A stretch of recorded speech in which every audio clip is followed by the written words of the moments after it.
alle sammen. Velkommen til den rigtige sæson 2.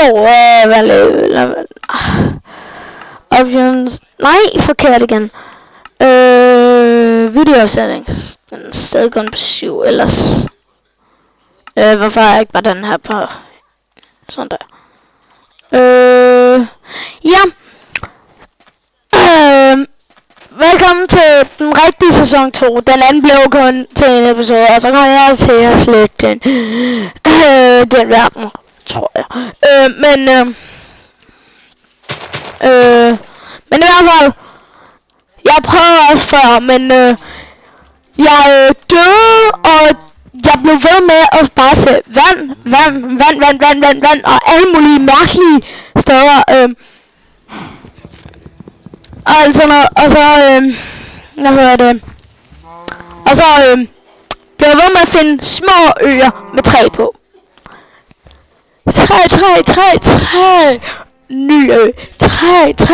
Ikke noget træ. Ny ø.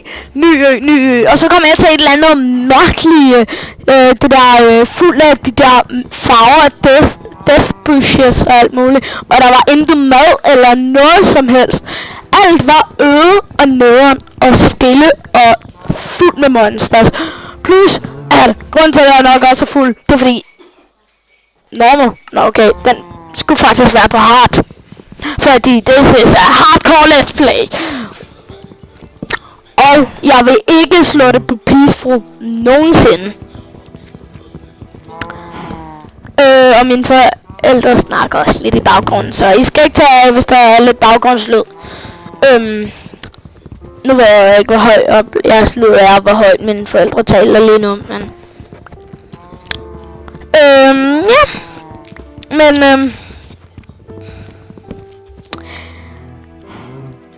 jeg er vendt tilbage til Minecraft igen efter et halvt år, hvor jeg spiller alt muligt andet.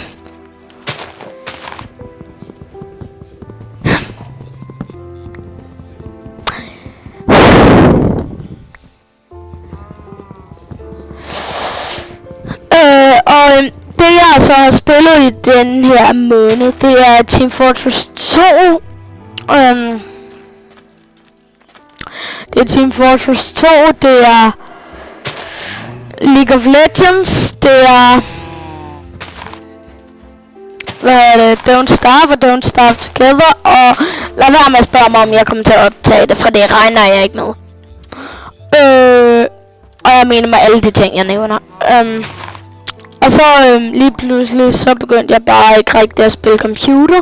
Så jeg mere bare video, og så kom jeg til at se Exploding TNT med det der Minecraft. Det der med If a Noob Owned Minecraft eller sådan noget. Og så kom jeg til at tænke på, hvad nu hvis jeg spiller lidt Minecraft, fordi altså jeg kædede mig. Jeg så videoer, det havde jeg set hele dagen, det var ret kedeligt til sidst i længden, og så tænkte jeg, hvad med Minecraft, og det var overhovedet sjovt længere, nu har jeg set videoer, så spiller jeg det, og så synes jeg faktisk, det var ret sjovt. Så men og så vendte jeg så tilbage til Minecraft, og synes det var rigtig fedt. Ja, så spiller jeg det nu. Nu så jeg her i gang med den rigtige sæson 2. Og jeg vil prøve at gå lidt seriøs og bygge et ordentligt hus, i stedet for det i sæson 1, som alligevel ikke blev til noget. Sæson 1. Jeg optog jo faktisk de der 10 episoder eller sådan noget, men på alle de 7 andre, ikke også? Lyden, man kunne ikke høre mig nærmest i nogle af episoderne heller, og lyden blev også sådan lidt vissen på en eller anden måde, eller hvad man nu kan sige.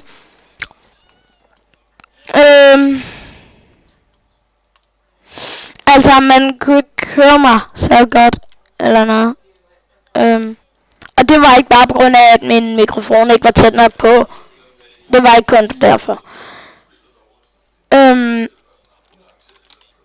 Det var ikke kun på grund af det.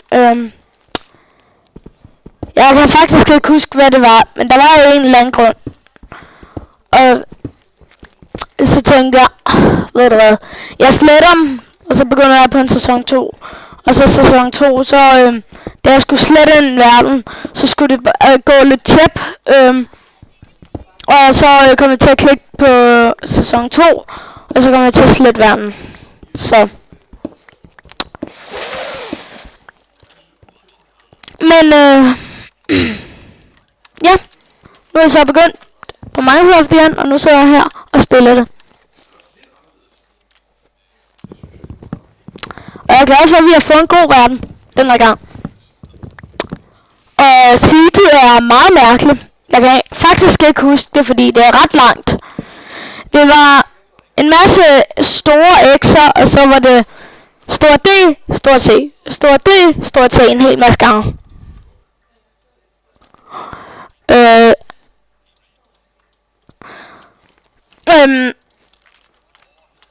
Så I kommer nok heller ikke til at få den samme verden som mig. Det er både en fordel og noget som ikke er særlig godt. Men hold da helt op, det er det et godt seed faktisk. Når man laver sur smiley eller glad smiley, det er altid et godt seed. Kan du komme her, din grimme ko? Ej, nej, grim, den er sød. For den giver mig kød, og den giver mig læder. Så nu har jeg noget at leve af. Og jeg skal også have en farm. Det er noget af det første, jeg plejer at lave i Minecraft. Før jeg overhovedet laver et hus, ikke også? Så plejer jeg for det meste bare at lave en farm, hvor jeg har en masse seeds og alt muligt. Det her, det ligner faktisk et ret godt sted at bo.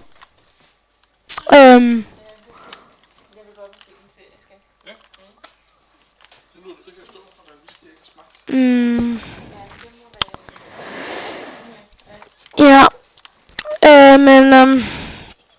Og lad os se, om vi kan finde et eller andet sted også at gå ned og mine lidt.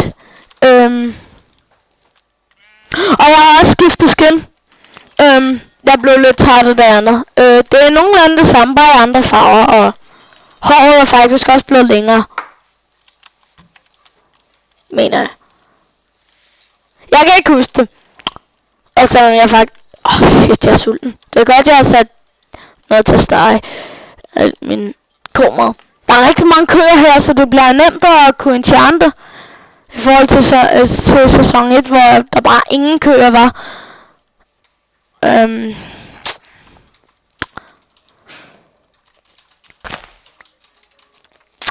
Nå, en lille blomst. Den kan vi plante der, og nu skal vi spise.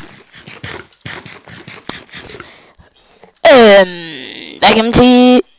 Nok aftensmad egentlig, også selvom det ikke er aften. Så.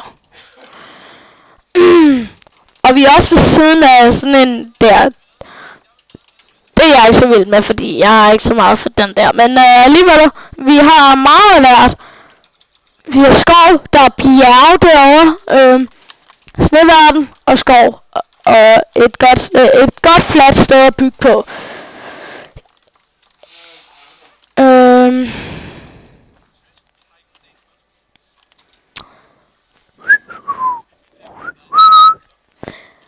Men ja, og også at villagers, de er også blevet meget sjovere at være sammen med.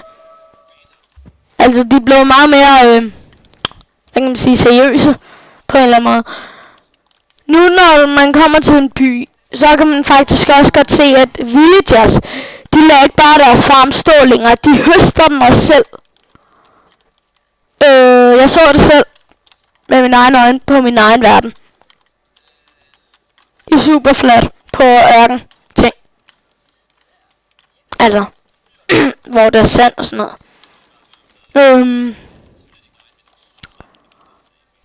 Der er ikke rigtig nogen grotter her. Så jeg tror bare, jeg graver mig lidt ned. Og når man så skal gå på adventure i grotter, så laver jeg, så regner jeg med at få lavet et kort måske. Og så Så går jeg derover af til bjergene. Nå. Nu bliver det også nat, så vi kan grave os lidt ned.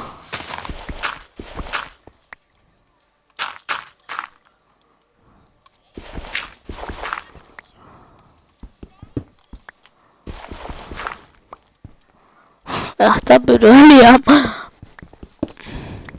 Nå. Jeg ved egentlig ikke, hvad jeg skal snakke om.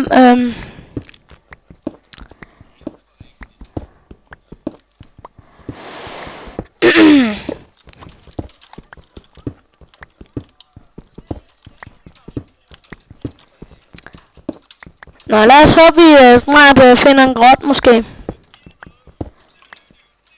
Jeg er altid bange for, når jeg sådan spærrer op for derop, at jeg sådan graver, og så lige pludselig spawner jeg en creeper deroppe, og så får den lige øje på mig. Og så lige pludselig.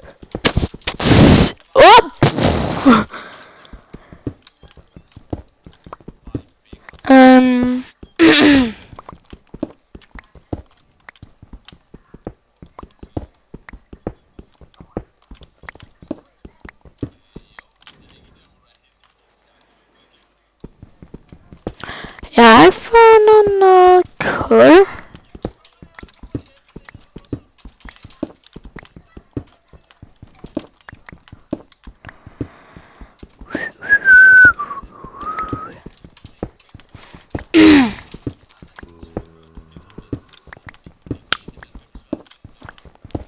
Jeg kan have en zombie. Meget tæt på.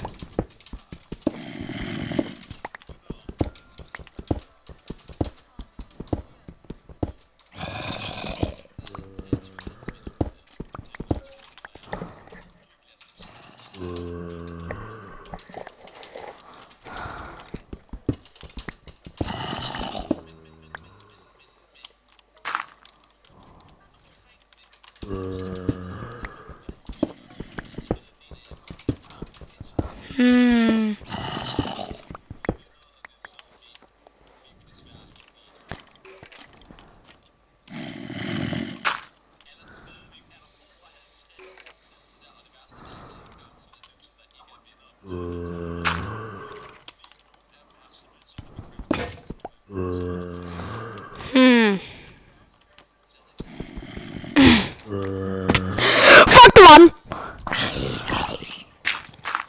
Fuck! Hele tiden var jeg under mig.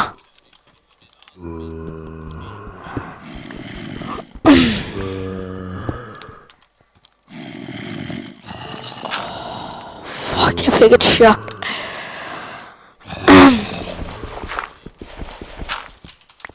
Og den har hele tiden bare været under mig. Altså grotten. I don't like this. Der er ret mange zombier og monster. Altså hvis jeg falder ned. Så nej. Der er sikkert spawnet monster der. Nej. Jeg tror bare vi venter til vi det bliver lidt. Jeg tror måske at hard stadig er lidt for hard til mig. Get it?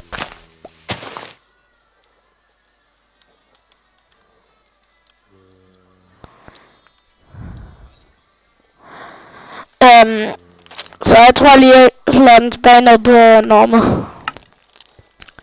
Jeg tror at stadig at det er blevet lidt for svært for mig. Hard.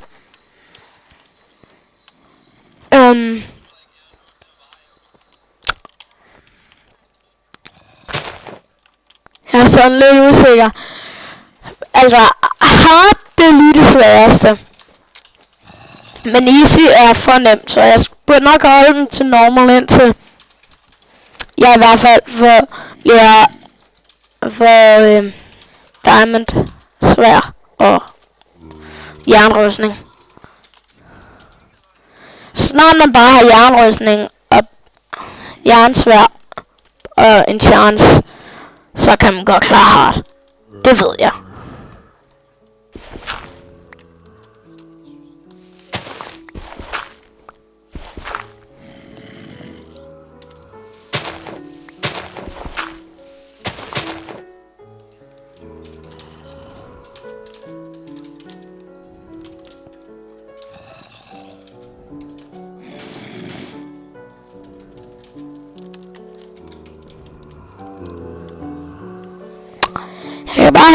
masser af zombier.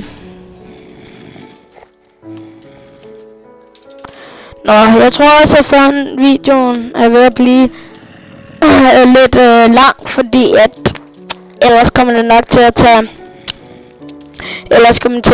ret lang tid at uploade. Altså for mig så det der med at uploade det kører ikke så meget på min computer. En video på 24 minutter, det tog 2 timer at få den op på YouTube. Og lige nu har jeg en video på 2 timer og klar til at blive udlagt, eller hvad man nu kan sige, med unturned. Men unturned, den her computer jeg har her på, altså den jeg spiller på og optager på, den kan ikke, eller den kan godt køre unturned, den genstarter bare, fordi min computer er ved at være for gammel og russen.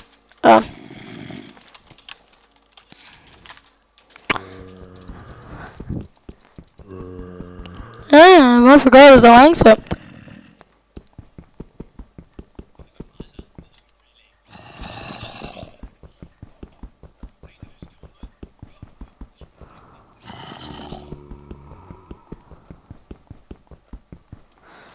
En, 2, 3, 4.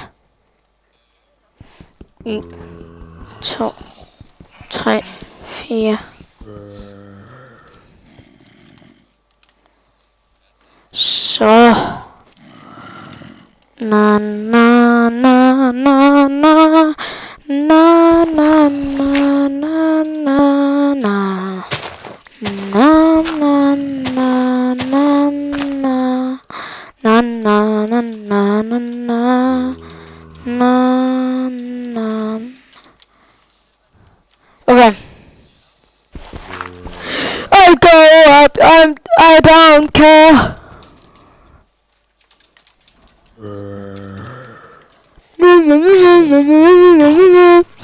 I'm gonna hurt you, and you're gonna hurt me. So I hurt you. Whoa. Oh, jeg kan ikke slå. No. Okay, no.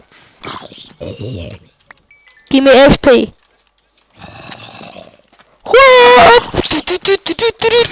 Abitaler.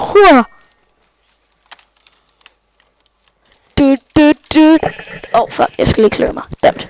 Ja, epic fight. Tænk hvis man sagde det midt i krigen.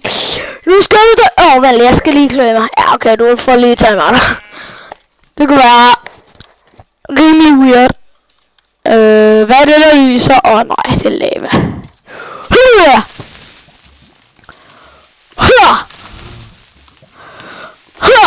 Sådan.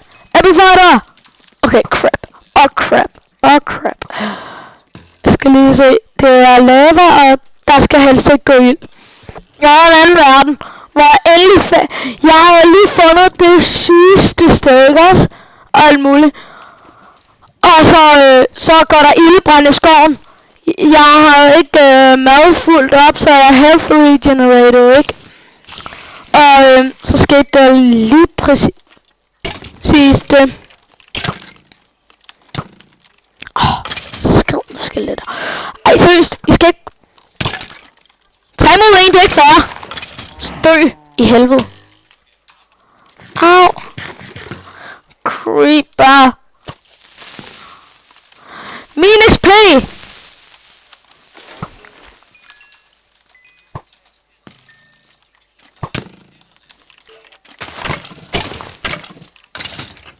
Take that.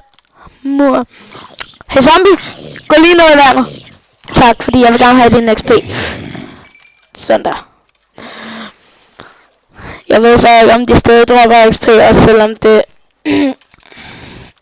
Ej, oh my god, XP'en despawnede. Jeg hader jer, creeper. Her.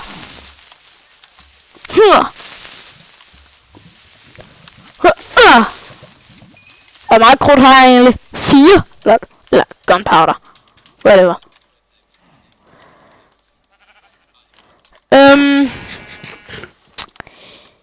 Jeg er ikke så sikker på at gå dernede i den der grotte, jeg fandt. hernede. Jeg har heller ikke noget kul. Så jeg burde nok lige vente.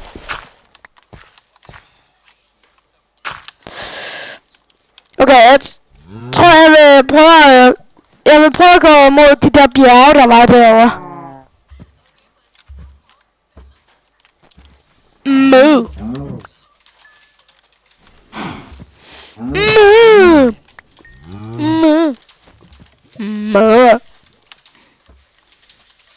Se, så var der sådan nogle bjerge herovre.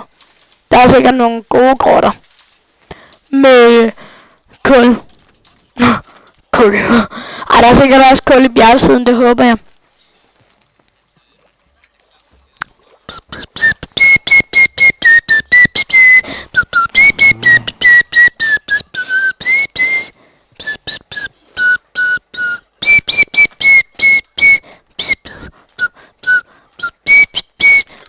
Ja. Far, jeg optager for crazy. Eller du må godt sige noget. Det må du selv om. Altså, min far sidder også ved siden af og skyper med en ven fra England. Nogle gange kommer han måske med en kommentar eller to. Så, I skal bare sige, hvis I synes, det er irriterende. Skriv i kommentaren. Hvis I ikke synes om det, er det ærgerligt. Nej, det kommer an på. Hvis nu alle siger det, så skal jeg nok få dem til at stoppe med at sige det i de der videoer. Men altså hvis det er sådan, at der måske er 2, der siger sådan, det er ret irriterende, og så er der 10, der siger, ja, behold det, det er faktisk ret fedt. Så I 2, der så skriver det, I 2, som så skriver det, så må I lige finde jer lidt i det, og ja, altså fordi at, altså det kommer an på, hvis de 10 andre jo bare så siger, ja, det er sådan set lige meget, jeg synes ikke, det ødelægger noget, men det gør det ikke værre, det gør det heller ikke bedre, altså så er det sådan lidt, så selvfølgelig, så skal dem, som så synes, det gør noget anderledes ved videoen, have deres vilje, hvis de andre egentlig faktisk er ligeglade, altså bare at de får videoen. Så her er et godt sted at begynde. Der vil jeg ikke lige falde nu, og der er også der er rigtig gode steder at begynde her. Er det ikke den samme? Nej. Der er kul der, men nu har vi 18, så vi har nok til at lave torches. I hvert fald. Så var altid mine noget dernede her. Fordi...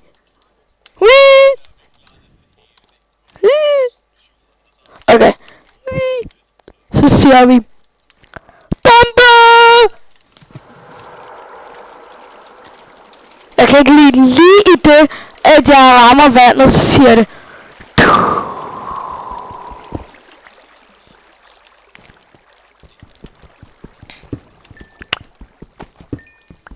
Det passer egentlig meget godt ind, at den sådan lige siger det der, som om man kunne høre mig falde ned.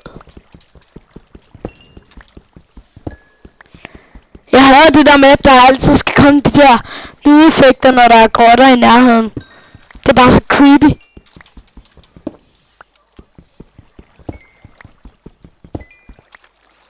Nå.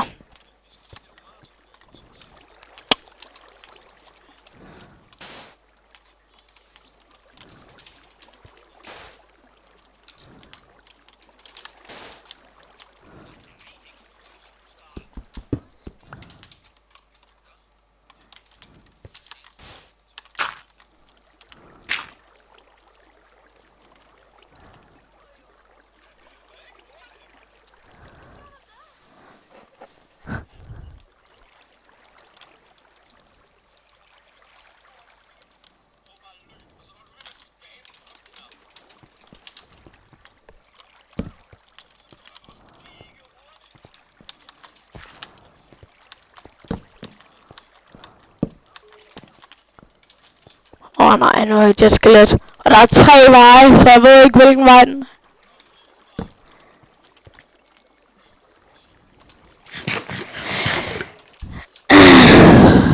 Hold op, skelet. Jeg kan ikke lide, at du driller mig. Jeg vil bare ikke dø i første episode. Som efterhånden også er ved at være lang i forhold til, hvor lang tid det tager at uploade en video. Jeg kan ikke huske, om det var i fail video eller den her video. Jeg sagde det. Altså, den video, som jeg også prøvede at optage her før. Men som gik i karakage.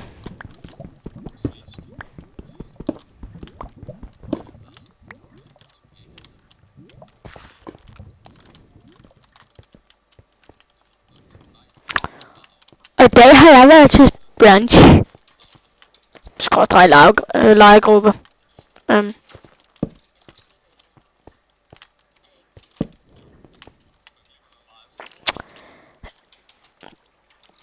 Okay, der ser ikke ud til at være nogen monster. Kun mobs, og det er en flagermus. Den spammer bare lyden. Eller det gjorde den. Der gjorde den det igen.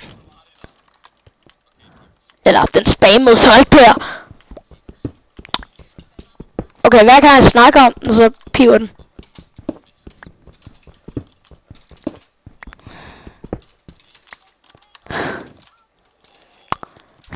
Seriøst? Skriv med dig, flagermus. Kom her. Take that.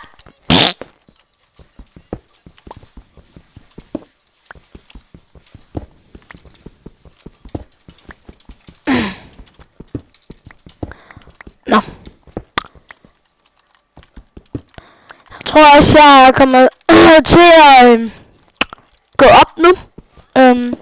Når jeg lige har minet det her jern færdigt. Og så kommer jeg op og siger farvel. Og håber I nød episoden.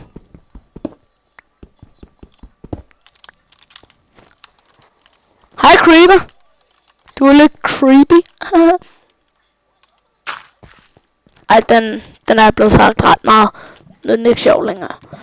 De fleste har prøvet at have en creeper lige i ryggen og sagt, at det var creepy. Jeg har ret mange gange. Jeg er ret træt af monstre. De bliver ved med at være i min ryg. Så nu er jeg sådan lidt...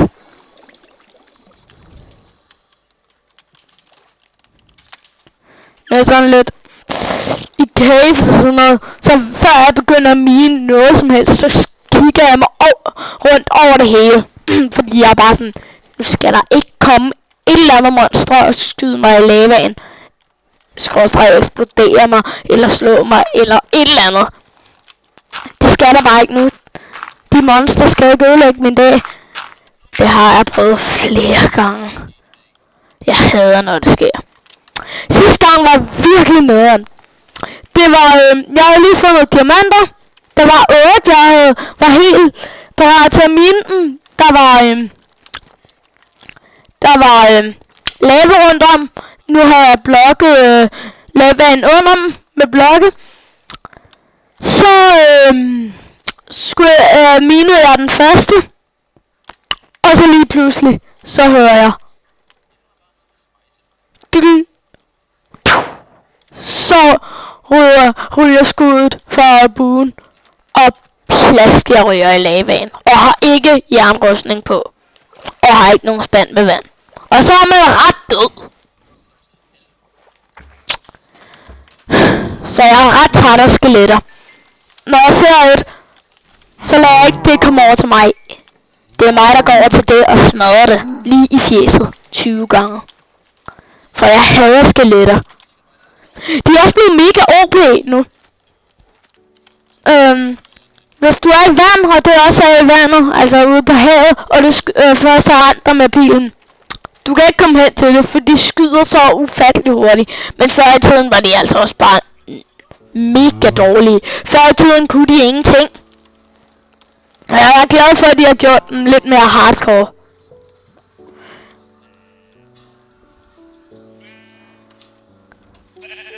Kigger på dig, Endermand. Ja, okay.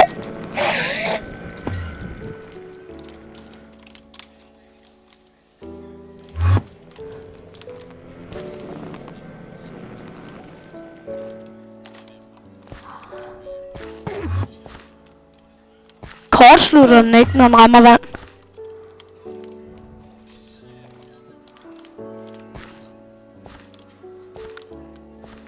Det skulle jeg nok ikke have gjort. Enderman skader ufattelig meget.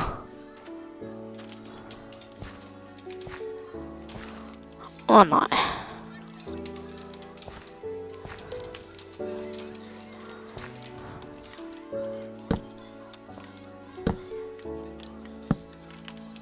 Kan jeg ikke lide, jeg er bange for, at den der Enderman lige pludselig bare kommer og så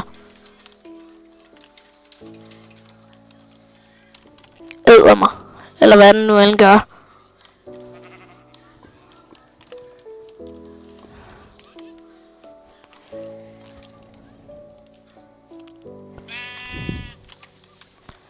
Jamen, du er bare en hel masse. Jeg kan ikke finde mit skjulehul. Nej, der er flere Enderman. Jeg tror bare, jeg bygger mig herop. Så kan ingen nå mig.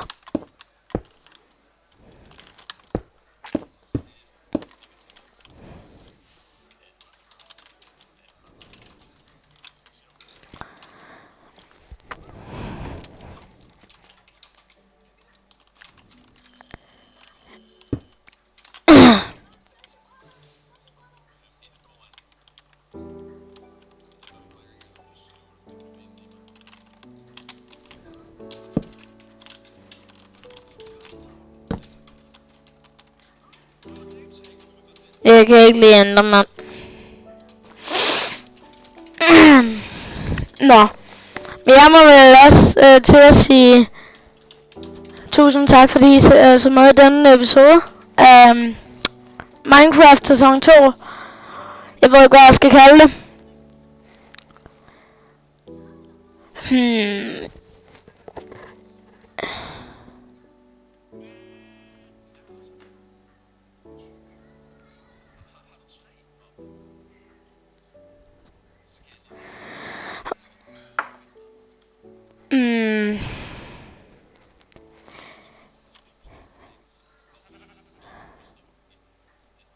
Ja, min FPS taler også lidt nu.